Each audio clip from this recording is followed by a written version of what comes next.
Hollywood invented a white Lone Ranger in a mask, but historians point out that the real inspiration was Bass Reeves, a former slave who became the most feared marshal in the West. He arrested more than 3,000 criminals and never took a bullet. Nobody told you this in school, and Reeves is just the beginning. The Old West had black cowboys, gunslingers, and pioneers who were simply erased from the books. Number 1. Bass Reeves was born enslaved in Arkansas in 1838 and escaped during the Civil War. 10 years after the war ended, he became the first black deputy U.S. Marshal west of the Mississippi. His territory was one of the most violent in the country, the indigenous lands of Oklahoma, where criminals of every kind would go into hiding thinking no one would come after them. Reeves would. He spoke several native languages, which helped a lot on missions. He had a peculiar method. He would disguise himself as a beggar, a priest, anything that would make the guy let his guard down. Over more than 30 years of service, he arrested more than 3,000 fugitives. 3,000. And they say he never missed a single shot. Many historians believe he was the real inspiration behind the Lone Ranger, but when Hollywood told that story, the hero became white. Reeves died in January 1910, at 71 years old, in Muskogee, Oklahoma, poor and practically forgotten. Number 2. Bill Pickett was born in 1870 in Texas, the son of former slaves, and grew up watching how ranch dogs kept cattle in line. That's where he got an idea no one had tried before, taking down a bull using his own teeth. He would grab the steer by the horn, twist the animal's neck, and bite the lower lip so hard the animal would lock up and fall. This technique became known as bulldogging and is still one of the most popular events in American rodeo today. Pickett became a headliner in the Miller Brothers Wild West shows, performing in arenas across the United States, Mexico, Canada, and even South America. But outside the arena, reality was different. In many towns, he couldn't stay in the same hotels as his white colleagues. Even so, he kept riding and competing for more than 40 years. In April 1932, at 61 years old, he was breaking a wild horse on a ranch in Oklahoma when the animal threw him and trampled him. He died doing what he'd done his whole life. Number 3. Nat Love was born in 1854 on a farm in Tennessee. He was born enslaved. When the Civil War ended, he was 11 years old and didn't have a penny. So he did something few people would have expected from a black boy at that time. He went west. At 15, he made it to Texas and got a job on a cattle ranch. He learned to break wild horses, drive cattle herds through dangerous territory, and shoot like very few. In 1876, on the 4th of July, he took part in a competition in Deadwood, South Dakota. He won every event, roping, shooting, and riding. That day, he earned the nickname Deadwood Dick. Later, he wrote his own autobiography telling all of this at a time when almost no black cowboy had a voice. But here's the part no one talks about. After years living that life, Nat ended up working as a train porter in Los Angeles. He died in 1921 at 66 years old, practically forgotten. The Old West had a short memory for men like him. Number 4. Bo Zickard was born enslaved in Mississippi in 1843, and after the Civil War became one of the most respected cowboys in Texas. Charles Goodnight, one of the toughest ranchers of that time, trusted him more than any other man on his crew. Zickard drove herds along trails where bandits and Comanches attacked without warning. On one of those trips, he saved Goodnight from a robbery, risking his own life. Goodnight publicly said Zickard outdid any white ranch hand he'd ever hired. At a time when a black man hearing something like that from a Texan was something that just didn't happen. Decades later, the writer Larry McMurtry used his story as the basis for the character Joshua Dietz in the novel Lonesome Dove, which became one of the most watched miniseries on American TV. Zickard lived to be 85 and died of natural causes in January 1929 in Texas. Goodnight paid for his funeral and personally wrote the epitaph on the headstone. Number 5. Mary Fields was born enslaved in Tennessee around 1832. After the Civil War, she gained her freedom and ended up in Montana, where she built a reputation that few men of the time could match. Over 6 feet tall and with a temper that didn't take any disrespect from anyone, she became the second person in the United States to receive an official federal mail route, and the first black woman to do it. The job wasn't for just anyone. She drove stagecoaches through territory where wolves, bandits, and snowstorms were part of the routine. Mary always carried a gun and didn't hesitate to use it when the situation called for it. On her days off, she hung out in saloons, drank whiskey with cowboys, and smoked cigars like it was the most normal thing in the world. And back then, for a black woman, that was unthinkable. The town of Cascade, Montana, even closed businesses on her birthday in her honor. Mary died on December 5, 1914, at 82 years old from liver failure. Number 6. Crawford Goldsby had black, Cherokee, white, and Mexican blood running through his veins. He was born in 1876 in Texas and grew up in Indian Territory, which is now Oklahoma. By 18, he was already one of the most wanted criminals in the whole region. The nickname Cherokee Bill became synonymous with trouble. He robbed trains, held up businesses, and went up against the law without blinking. Authorities pinned at least 13 deaths on him, including a deputy's. Judge Isaac Parker, known as the Hanging Judge, was the one running justice in Fort Smith, Arkansas, and he wanted Cherokee Bill at any cost.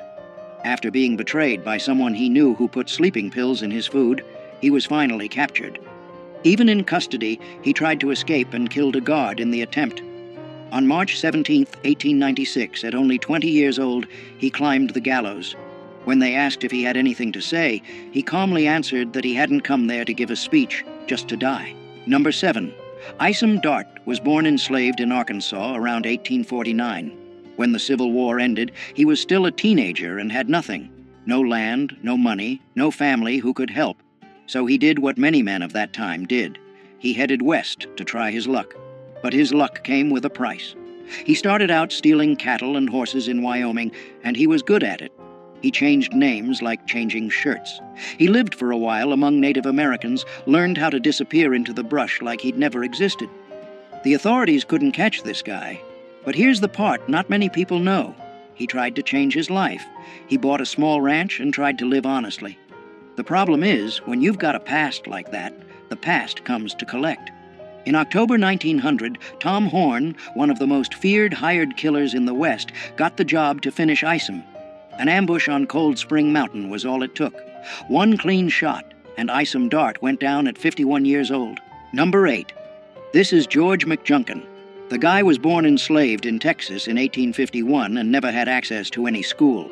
Even so, he taught himself to read and became one of the most respected cowboys in New Mexico. But what makes his story truly impressive has nothing to do with cattle. In 1908, after a major flood near the town of Folsom, McJunkin found huge bones sticking out of the ground in a ravine. He realized that wasn't normal. They were bones from giant bison that had gone extinct thousands of years ago, and along with them were spear points made by human hands. The problem was, nobody took him seriously at the time. McJunkin spent years trying to get scientists to pay attention to that place. He died in 1922 without seeing any recognition for his discovery. Only after his death did researchers finally go to the site and confirm that humans had been living in the Americas for at least 10,000 years. That changed everything science believed up to that point. Numero 9. Jim Beckwourth was born enslaved in Virginia in 1798, but his life took a turn that few people would expect.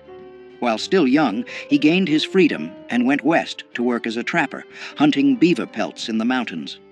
During his travels, he ended up being adopted by the Crow tribe, where he rose through the ranks until he became a war chief. That's right, a former enslaved man leading warriors in one of the most respected tribes of the Great Plains. Beckwourth also discovered a pass in the Sierra Nevada mountains that still bears his name today, a route that helped thousands of settlers reach California. He lived between two worlds his whole life, moving between white society and native people without fully belonging to either side. He died around 1866 at 68 years old, and what makes his death even more intriguing is the theory that the Crow themselves may have poisoned him during a ritual because they believed his spirit would bring lasting strength to the tribe. Number 10. York was born enslaved to the Clark family around 1770 and was taken on the expedition that crossed the American continent between 1804 and 1806. During the journey, something curious happened. Several indigenous tribes had never seen a black man before. Some tried to rub his skin, thinking it was paint or dirt. The Mandans were so fascinated that they treated him almost like a supernatural figure. York hunted, fought, and faced the same dangers as any other member of the group, but when the expedition ended, he returned to being enslaved. He asked William Clark for his freedom several times and was refused. Historians disagree about what happened next. Some accounts say Clark finally freed him years later, while others suggest he ran away. What is known is that York probably died around 1832, a victim of cholera, without ever receiving the recognition the other explorers got. Number 11. In 1856, a woman who had been someone else's property her whole life walked into a Los Angeles courtroom and did something few people had the courage to do back then. Bridget Biddy Mason sued her own owner for her freedom, and she won. But what came next is even more impressive. Born enslaved in Georgia in 1818, Biddy was forced to walk nearly 1,500 miles on foot to the American West, taking care of cattle and children along the way. After gaining her freedom, she worked as a midwife and started saving every penny. With that money, she bought land in downtown Los Angeles when the city was still small and dusty. Those properties went up in value in a way nobody expected. Biddy became one of the wealthiest women in the area and used that fortune to help people in need, founding churches, shelters, and donating to struggling families. She died in January 1891 at 72 years old, from enslaved to millionaire at a time when the laws were working against everything she stood for. Number 12. Clara Brown was born enslaved in Virginia around 1800 and spent more than 5 decades without freedom. When she was finally freed, she was already 56 years old. Most people at that age would think about resting, right? Not her. Clara headed straight to Colorado during the gold rush, working as a cook and laundress in miners' camps. The detail few people know is that she spent almost none of what she earned. Every penny was saved for a goal she never gave up on, finding her family, who had been sold and separated decades earlier. With the money she built up, Clara helped dozens of formerly enslaved people get settled in Colorado, paying for trips and offering housing. In Denver, she became known as the city's angel, and after years of searching, already in her 80s, she managed to reunite with her daughter, Eliza Jane. Clara died in October 1885 at 85 years old, proving that determination doesn't have an expiration date. Number 13. This is Kathy Williams, and her story is one of the most surprising of the post-Civil War era. Born enslaved in Missouri in 1844, she gained her freedom when Union troops occupied the area. But being free didn't mean having opportunities. With no money and no options, Kathy made a choice that few people would have had the courage to make. In 1866, she showed up at a recruiting station using the name William Cathay and enlisted in the 38th Infantry Regiment, the famous Buffalo Soldiers. For 2 years, she marched hundreds of miles across New Mexico under the blazing sun, slept in tents with other soldiers, and went through medical inspections without anyone discovering the truth. It was only when she became seriously ill that an Army doctor revealed that William Cathay was, in fact, a woman. She was discharged and spent the rest of her life in Colorado, working as a laundress and cook. She died around 1893, poor and almost forgotten. She is the only documented woman to have served in the Buffalo Soldiers. Number 14. Louisa Marchbanks was born enslaved in Tennessee in 1833 and gained her freedom after the Civil War. She headed west and ended up in Deadwood, South Dakota, right in the middle of the gold rush. There, she became known as Aunt Lou, the woman who fed hungry miners who showed up with nothing in their pockets. Her reputation in the kitchen grew so much that she ended up cooking meals even for presidents of the United States. What stands out in her story is how a woman who started life without even having rights over her own body managed to become one of the most respected figures in a violent town run by armed men. In Deadwood, where the law barely existed, it was her food that brought people together.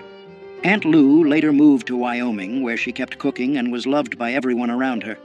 She died on March 17, 1911, at 78 years old, of natural causes, leaving a legacy that few cowboys of that time could match. Number 15. Jesse Stahl was the kind of cowboy who made the whole crowd drop their jaws. Back in the early 1900s, he ruled the rodeos of the American West like very few could. The problem was that because he was black, the judges simply refused to give him the scores he deserved. It didn't matter how much better he was than the other competitors. Winning almost never came. In one famous moment, Stahl decided to ride a wild bronc, sitting backward in the saddle, just to prove that even like that he was better than everyone there. The message was clear, and the crowd got it right away. Born around 1879, he spent decades traveling the rodeo circuit, taking on not just horses trying to throw him to the ground, but a whole system trying to erase him. He died in 1935, at 56 years old, without ever getting the recognition he deserved in his lifetime. Today, he's considered one of the greatest cowboys who ever lived. Number 16. Most people don't even realize that there were black doctors in the Old West, let alone a black woman practicing medicine at a time when many white people couldn't even get into college. Henrietta Stewart was born in Canada in 1858, at a time when being black already meant carrying the weight of the world on your shoulders, and being a woman made everything even harder. Even so, she achieved something very few people of her time did: a medical degree. Stewart moved to New Mexico, where she treated miners injured in the mines and also indigenous communities that had almost no access to any kind of medical care. Racism was constant, but she just didn't stop. She kept knocking on patients' doors, treating anyone who needed it, without asking about color or background. In a territory where life expectancy was short for anyone, Henrietta lived to be 93. Passing away in 1951 of natural causes, having survived just about everything the West threw at her. Number 17. Charlie Sampson was born in Los Angeles in 1957, far from the ranches out in the country. Even so, he decided to get into one of the most brutal sports out there: bull riding. In the 70s and 80s, the professional rodeo circuit was almost entirely white. Sampson not only got in, he dominated. In 1982, he won the PRCA world title in bull riding, becoming the first black man to win a world rodeo championship. The road there wasn't easy. On top of the prejudice he faced in arenas all over the country, his body paid a heavy price. Broken ribs, concussions, ruined knees. Bull riding is risky for anyone, but he kept coming back. What a lot of people don't know is that his win opened doors for other black cowboys who had been ignored by the history of the American West for more than a century. Number 18. Ben Hodges was born around 1856 in Kansas and grew up in a world where a black man had few chances to get ahead in the Old West. But he found a very different path. Hodges became one of the biggest con men in Dodge City, the same town that was home to names like Wyatt Earp and Bat Masterson.